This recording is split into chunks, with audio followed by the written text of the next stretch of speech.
열반경 제25권 사자후 모살품 계속해서 공부하겠습니다.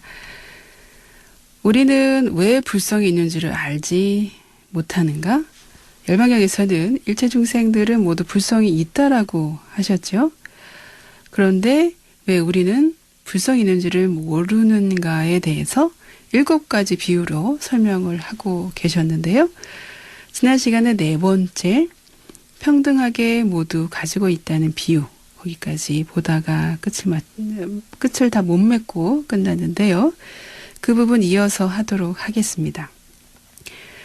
595페이지 그 내용 제가 설명으로 드리니까요. 그 교재를 보시면서 같이 보시면 되겠습니다.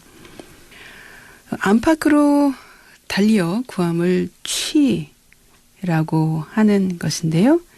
안과 밖의 일을 위해서 몸과 입과 뜻으로 업을 일으키는 것을 유라고 하고요.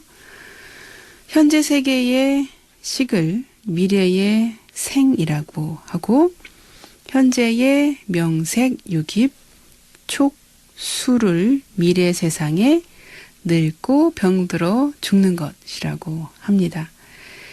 만약에 욕계 중생이 가라라 때 죽으면 12인연이 없고 생으로부터 노사에 이르면 12인연을 구족하게 된다라고 말씀을 하시는 부분이 이제 있는데요. 여기서 가라라가 뭔지 좀 알고 넘어가야 되겠죠. 이 가라라는 깔랄람 빨리 사전에 찾아보니까요. 이 갈랄라는 수정이 된 후에 딱 수태가 된 후에 첫 8주까지의 태아를 이 깔랄람이라고 한다고 합니다. 이 깔랄람을 범어로 되어 있는 깔랄람을 번역을 해서 가라라 이렇게 음역을 한 것이고요.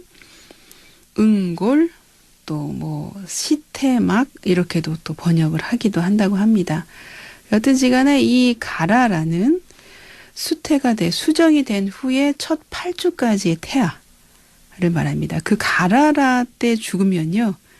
수정이 되고 8주 전에 죽게 되면 12인연에 따르지 않게 되고 생으로부터 노사에 이르면 12인연을 구족하게 된다는 거죠. 태어나고 난 다음에부터 노사에 이르면 늙고 죽을 때까지는 12인연을 다 따르게 된다는 것이죠. 색계의 중생들은 수와 촉과 애와 늙고 병드는 일이 없지만요. 12인연을 구족하였다고 합니다. 그리고 무색계 중생들은 색도 없고요. 또 노사도 없지만 12인연을 구족했다고 하고 이들 3계에서는 모두 반드시 얻게 되기 때문에요. 12인연을 구족하였다고 한다고 합니다. 불성도 이와 같아서 모든 중생들이 마땅히 안욕따라 삼맥삼보리를 이룰 것이기 때문에 다 불성이 있다라고 한다고 합니다. 5번째는 설산의 비유로 설명을 하고 계시는데요. 이 설산의 비유는 595페이지 아랫부분에 나옵니다. 선남자여 설산의 이름을 인욕이라고 하는 풀이 있는데 소가 먹으면 재호가 나는 것이요. 또 이상한 풀이 있으니 소가 먹으면 재호가 없어지느니라. 비록 재호가 없어지더라도 설산에 인욕초가 없다고는 말할 수 없나니 불성도 그와 같으니라. 설산이라 함은 열애를 말함이요 인욕초는 대반열반을 말함이요 이상한 풀은 12부경전을 말함이니 중생이 만일 대반열반을 듣고 물어보면 불성을 볼 것이니 12부 경전 가운데서 있다는 말을 듣지 못하였으나 불성이 없다고 말할 수는 없느니라. 이것이 바로 설산의 비유의 경전 내용이었습니다. 설산에 인욕이라고 하는 이제 풀이 있다는 것이죠. 그 인욕이라고 하는 풀을 소가 먹으면 제호라고 하는 것은 아주 좋은 우유를 말하게 제호라고 이해하시면 되겠습니다. 제호가 우유가 나고 또 이름 모를 이상한 풀이 또 있는데 그 인욕이라고 하는 풀 말고 다른 풀이 있는데요. 이 이상한 풀을 소가 먹으면 제호가 없어진다고 합니다. 우유가 나지 않는다는 것이죠. 비록 제호가 없어지더라도요. 인욕초가 없다고는 말할 수 없는 것입니다. 왜냐하면 이상한 풀을 먹고 제호가 나지 않은 것뿐이지 인욕초가 없다라고 말할 수는 없다는 것입니다. 불성도 그와 같다 해서 설사는 열애를 말하고요. 인욕초는 대열반을 말하고 이상한 풀은 12부경을 가리킨다고 합니다. 이 12부경전은 초기 불교 소승의 경전을 이렇게 폄하해서 말을 하고 있는 것이죠. 이상한 풀은 이 12부경전을 가리킨다고 합니다.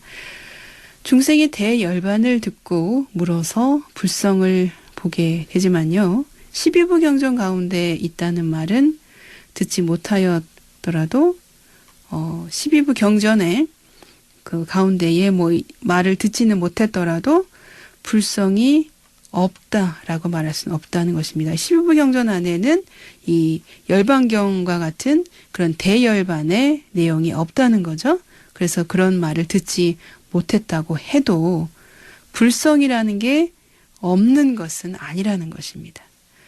네, 이게 없는 것은 없다. 이렇게 하니까 좀 이해하기가 좀 힘든데 잘 따라오시면서 들으시기 바랍니다.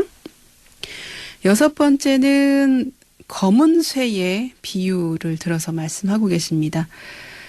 이것은 597페이지 아랫부분에 나오는 내용입니다. 그 경전 내용 몇 줄 보고 설명드리겠습니다. 마치 검은 쇠가 불에 들어가면 붉어지고 나와서 식어지면 도로 검어지는 것과 같나니 이 검은 빛은 안에 있지도 않고 밖에 있지도 않으며 인연으로 있는 것이니라. 불성도 그러해서 모든 중생의 번뇌의 불이 꺼지면 보게 되느니라. 네, 여기까지가 경전 내용이었는데요. 검은 쇠가 불에 들어가면 달궈지면 붉은색이 되지요. 그리고 그것이 다시 식으면 다시 검은색으로 변합니다. 이런 것과 같이 이 검은 빛은 쇠의 안에도 있는 것도 아니고 그렇다고 또 밖에 있는 것도 아닌 것으로 인연에 따라서 어떤 뜨거운 달굼의 인연을 받게 되면 없어지는 거죠.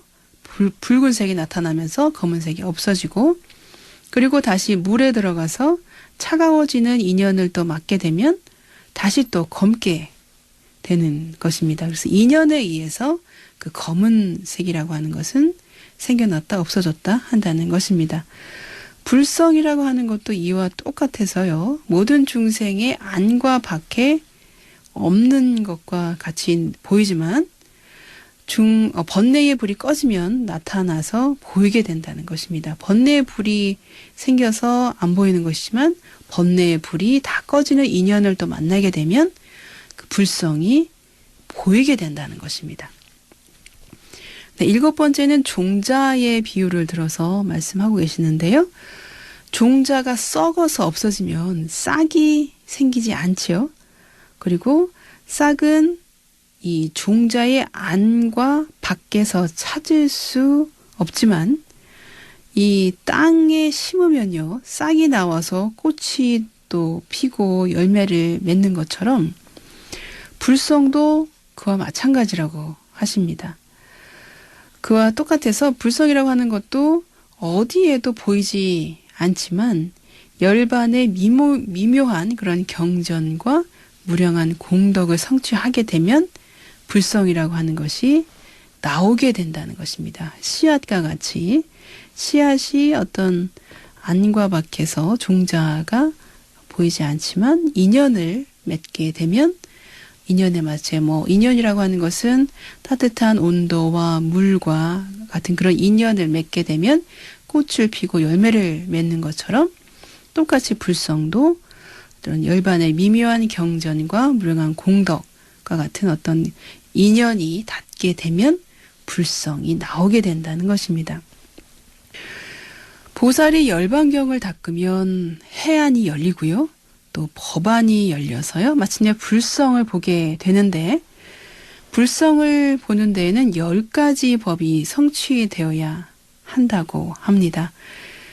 보살일 때는 10가지가 완전히 성취되지 않아서요. 불성을 분명하게 보지는 못하는데 완전하게 성취가 되면 불성을 분명하게 보게 된다고 합니다. 10가지 법이라고 하는 것은 곧 욕심이 적고 만족함을 알며 고요하고 적정하며 정진을 하며 바른 생각을 얻고 바른 선정을 얻으며 바른 지혜에 들고 해탈을 얻으며 해탈을 찬탄함, 요 10가지를 말하는 것입니다. 그에 관련된 내용이 579페이지군요. 579페이지 아랫부분에 나옵니다. 그 경전 내용을 한번 다시 보도록 하겠습니다. 선남자여 보살은 10가지 법을 구족히 성취하였으므로 불성을 보면서도 분명하지 못하니라. 무엇이 10가지인가?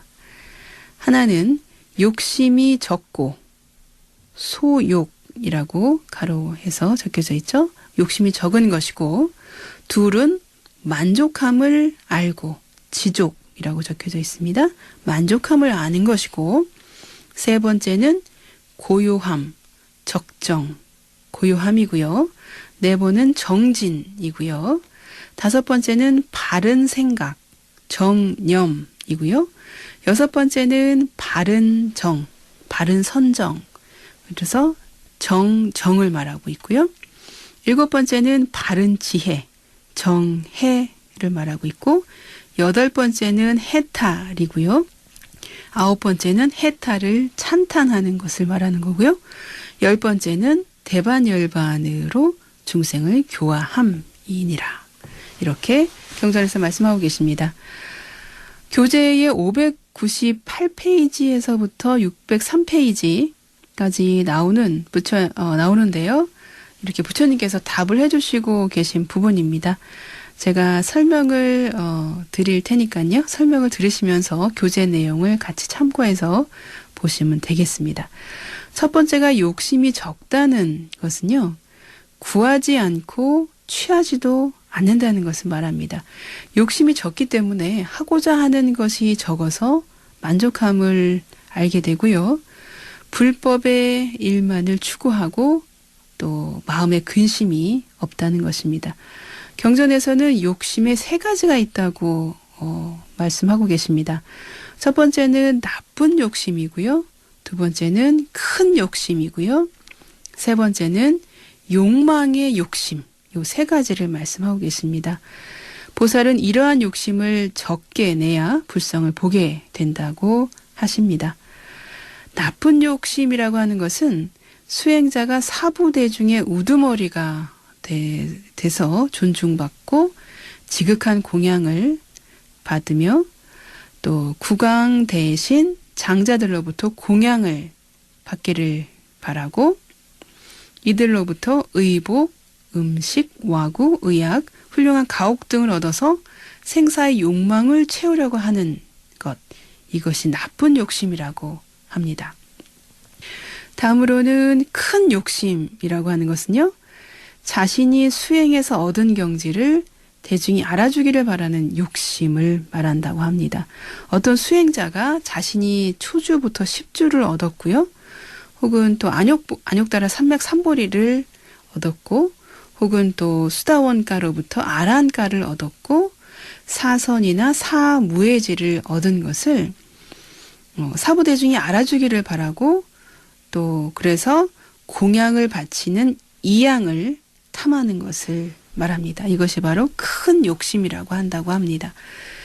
끝으로 욕망의 욕심이라고 하는 것은요. 수행 경지에 이르러서 이익을 누리고자 하는 욕심, 이것이 바로 욕망의 욕심이라고 합니다.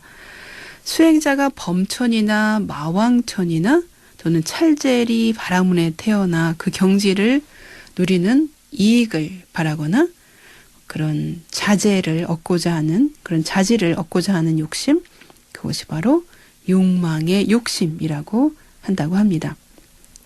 이러한 세 가지 욕심의 그런 해를 입지 않으면 욕심이 적어진다고 합니다. 이 욕심은 25애라고 하는데요. 25애가 없으면 애는 애착할 때 애를 25애 할 때 사랑 애자 써서 애착한 25가지 애착 25애가 없으면 욕심이 적어진다고 하고요. 장차 앞으로 하고자 하는 일을 구하지 않으면 욕심이 또 적어진다고 하고 얻어서 쌓아두지 않고 또 만족을 안다고 쌓아두지 않으면서도 만족함을 아는 것, 만족함을 알게 되는 것이라고 합니다. 두 번째가 만족함을 이제 안다는 것인데요. 이 만족함을 안다는 것은 적게 얻었을 때 후회하지 않고요. 만족함을 안다는 안음이고 또 만족함을 안다는 것은 불법의 일만 위하고 근심하지 않는 것을 말하는 것입니다. 욕심이 적은 사람은 수다원이고요. 만족함을 아는 사람은 벽지불이고 욕심도 적고 만족함도 아는 사람은 아라한이고요. 욕심도 적지 않고 만족함도 모르는 이는 바로 보살이라고 합니다. 성인과 보살은 욕심이 아주 적고 만족함을 안다고 합니다. 왜냐하면 성인은 비록 도가를 얻었지만 스스로 말하지 않기 때문에 마음이 번거롭지 않아서 만족함을 안다고 할 수 있습니다. 대보살은요. 대승열반경을 닦아서 불성을 보고자 하고 그렇기 때문에 욕심이 적고 만족함을 아는 것을 닦아 익히기 때문에 그렇다고 합니다. 또 수행자가 욕심이 적고요. 만족함을 알기 위해서는 4가지 탐욕을 깨트려야 되는데요. 그 4가지 행을 닦아야 하는 것 중에 그 4가지 탐욕은 의복, 음식, 와구, 유에 대한 탐욕이라고 합니다. 이러한 수행자의 병을 치유하기 위해서는 4가지 좋은 약이 또 있는데요. 분소위를 입음으로써 의복에 대한 탐욕을 제거하고요. 또 걸식을 함으로써 음식에 대한 탐욕을 제거하게 되고 나무 밑에 앉아서 수행함으로써 와구, 침구에 대한 탐욕을 제거하게 되고요. 또 몸과 마음이 고요하기 때문에 고요하게 함으로써 생존에 대한 어떤 존재에 대한 탐욕을 제거한다고 합니다. 네, 이제 3번째입니다. 3번째는 고요함을 얻음이라고 하는 것인데요. 이 고요함을 얻음이라고 하는 것은 몸과 마음이 모두 고요한 경지에 들어감을 말하는 것입니다. 몸이 고요한 것은 몸으로 3가지 악한 것을 짓지 않는 것이고요. 마음이 고요하다는 것은 3가지 악한 것을 짓지 않는 것입니다. 몸이 고요한 사람은 범부 대중에 친근하지 않고요. 대중이 하는 일을 즐겨하지 않는 것입니다. 또 마음이 고요한 사람은 탐욕, 성냄, 어리석음을 익히지 않기 때문에 고요한 경지에 머물 수가 있는 것이라고 합니다. 이 뒷부분 더 내용이 있는데요. 요거는 다음 시간에 이어서 하도록 하겠습니다. 부처님의 유언을 마음에 새기며 오늘의 경전 공부 마치겠습니다. 형성된 것은 모두 소멸하기 마련인 법이다. 게으르지 말고 부지런히 정진하라.